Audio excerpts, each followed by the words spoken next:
नमस्कार, आईच्या किचनमध्ये तुमचं स्वागत आहे बरं का सर्वांचं।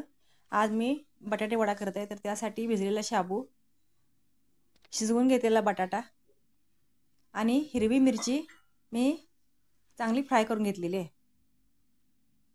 चवीपुरतं मीठ आणि हा शेंगदाण्याचा कूट आहे। शेंगदाणे भाजून त्याचा मी कूट करून ठेवलेला आहे। तर हे सगळं मिश्रण मी आता ह्या स्मॅशरनं, हँड मिक्सर आहे की नाही, ह्यानं मी हे एकजीव करून घेत आहे बरं का।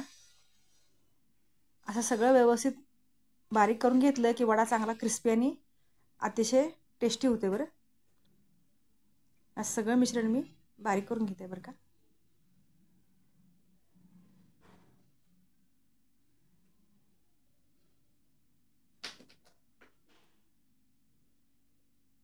एकजीव होईपर्यंत हे सगळं अगदी व्यवस्थित बारीक करून घ्यायचं आणि मग हे हातानं असं एकत्र करून त्याचे छोटे छोटे असे चपटे गोलाकार पीस करून घ्यायचे।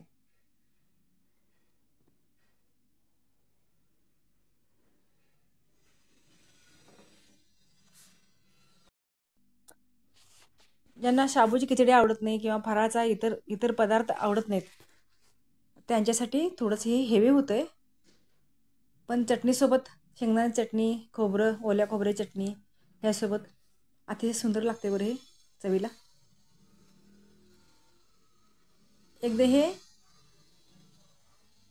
एकदा हे माझ्या प्रमाणात करून माझा हा व्हिडिओ जास्तीत जास्त लोकांच्या परत शेअर करा बरं का। लाईक करा, सबस्क्राईब करा। धन्यवाद। आता एका कढईत मी तेल घेतले आणि हे आपण हातावर जे गोळे तयार करून घेतलेत ते मी आता फ्राय करत आहे। फ्राय करत असताना पहिल्यांदा तेलाची फ्लेम एकदम हाय ठेवायची बरं का। हाय फ्लेमवरती पहिल्यांदा वडा टाकून घ्यायचा आणि मग तो तेलात व्यवस्थित सेट करून घ्यायचा। पहिला एक बाजू चांगली तिची थोडीशी सोनेरी रंगावर येईपर्यंत ह्याला धक्का लावायचा नाही, म्हणजे वडा फुटत नाही मग। आणि मग तुम्ही 3 वडे 4 वडे घालू शकता, पण कधी ते सेट झाल्यानंतर मग तुम्ही जर अगदीच ते मऊ असताना टाकलं तर ते फुटण्याची शक्यता आहेत बरं का वडे।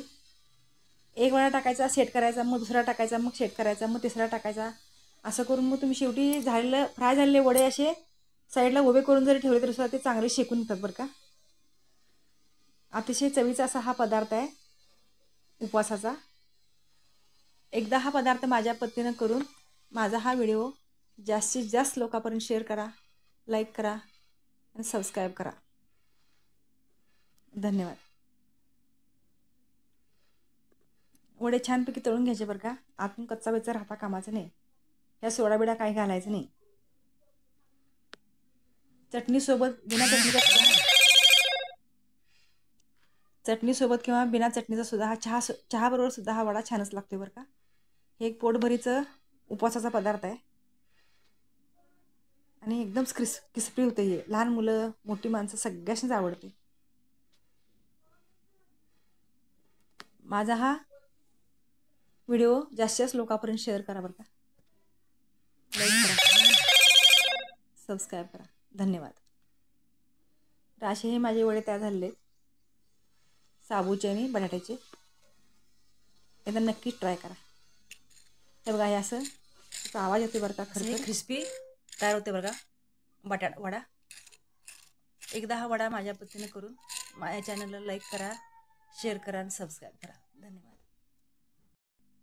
धन्यवाद।